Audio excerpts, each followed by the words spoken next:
Isang paalala, ang video na ito ay ayon lamang sa aking sariling pananaliksik. Hindi ko nais na pilitin ang sino man na maniwala sa videong inyong matutunghayan. Kung hindi kayo kumbinsido sa mga impormasyon at taliwas ang inyong paniniwala sa kaalamang aking ilalahad, maaari kayong gumawa ng sarili ninyong pagsisiyasat para sa inyong kakontentuhan. Ang videong ito ay gabay lamang sa mas malalim na kaalaman at pag-intindi at hindi gawa ng isang profesional. Naniniwala ako na malaya tayong magbigay ng opinyon at suhestyon bilang malayang mamamayan ng Pilipinas. Maraming salamat po.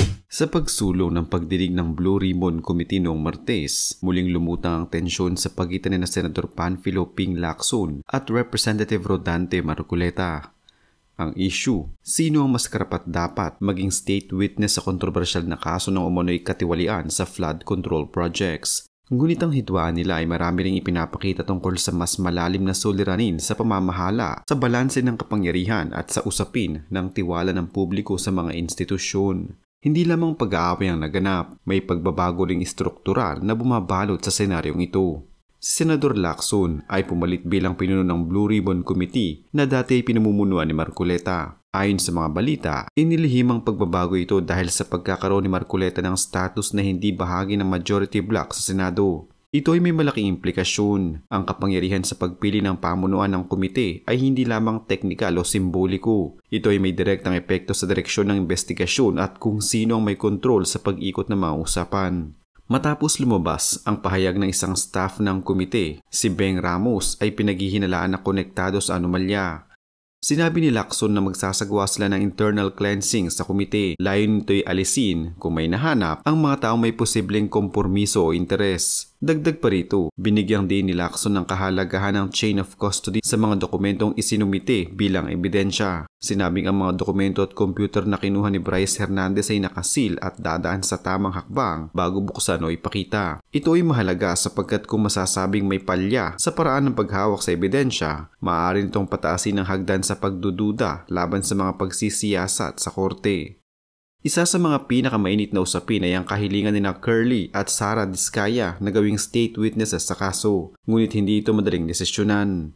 Ayon kay Lacson, hindi pa sapat ang kredibilidad ng kanilang testimonya dahil may pagtatangka silang magretract sa binanggit noong House investigations. Ibig sabihin, ibang sinabi nila noon kumpara sa ngayon. Dagdag pa rito, itinuro ni Lacson na ang kapasyahan kung papayagan silang maging state witness ay hindi na sa Senado kundi na sa Department of Justice o DOJ bilang namamahala sa Witness Protection Program o WPP. Si Marcoleta sa kabilang banda ay muling nanawagan sa DOJ na ibigay ang proteksyon sa mga Diskaya at itinulak ang ideya na dapat silang bigyan ng status bilang state witnesses.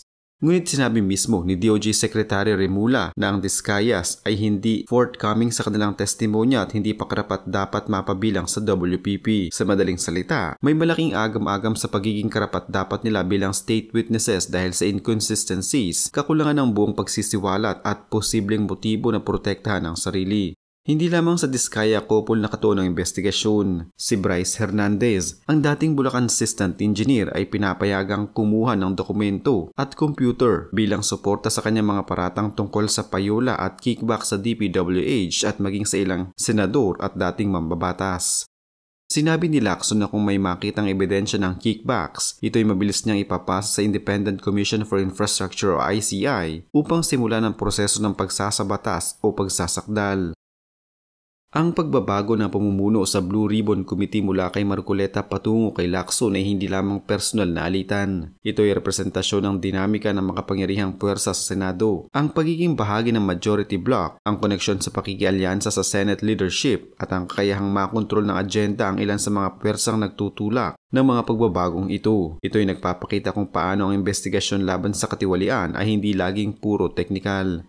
Kadalasan, may politikal na hangganan na kailangang pagdaanan. Ang pagsisikap na panatilihin ang tamang chain of custody ay isang aspeto ng transparency, na ang ebidensya ay hindi mapipinsala o may impluwensyahan bago ito maipresenta sa korte, pagdinig o anumang legal na proseso.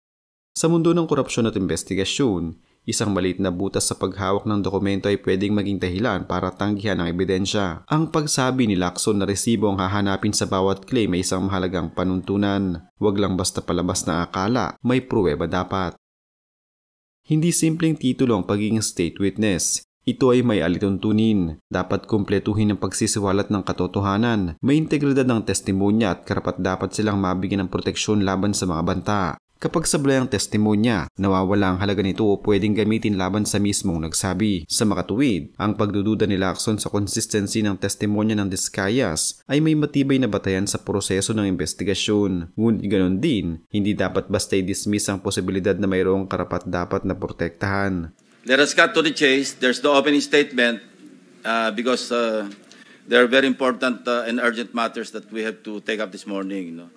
I understand si Engineer Henry Alcantara has a prepared sinumpaang salaysay. Would you confirm that, Engineer? Yes, Your Honor. And you are assisted by your counsel?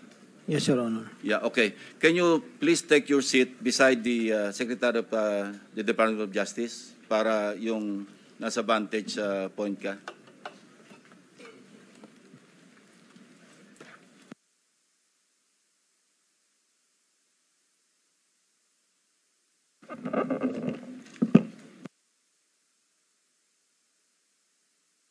Yung counsel mo, pwede nando sa likod para you can advise him.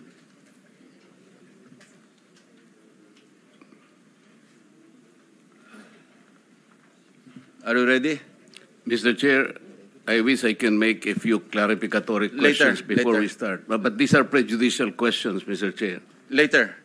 Let's hear first from the principal witness this morning. No, but these are prejudicial questions, Okay, Mr. Chair. go ahead.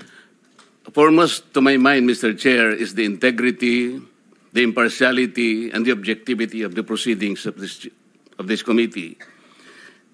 Mr. Chair, you were interviewed on Billionario Channel by Ms. Pinky Webb. Basahin ko po, sabi niya, Senator Ping, para sa inyo, sino ba ang sabihin natin worth it or dapat na ikonsidera na state witness na ipasok man lang dito sa Witness Protection Program?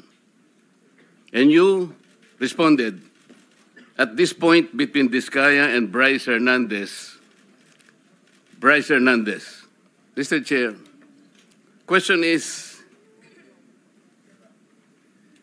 does the chairman has the prerogative or the right to make judgment? No. That's my perspective, no? That's my personal opinion outside of the hearing or outside of this hall. So don't question my opinion. That I am not questioning your opinion, Mr. Chair, but you are the chairman of this committee. Anyway, let's proceed with the You are not interested in the prejudicial question that I am going to raise, Mr. Chair? Go ahead, you raise your Kaya nga sinasabi ko sa inyo You're an questioning my investigator, opinion. we are investigating. Away kagad tayo rito. Mr. Chair, we are still in the Hearing is suspended. investigating.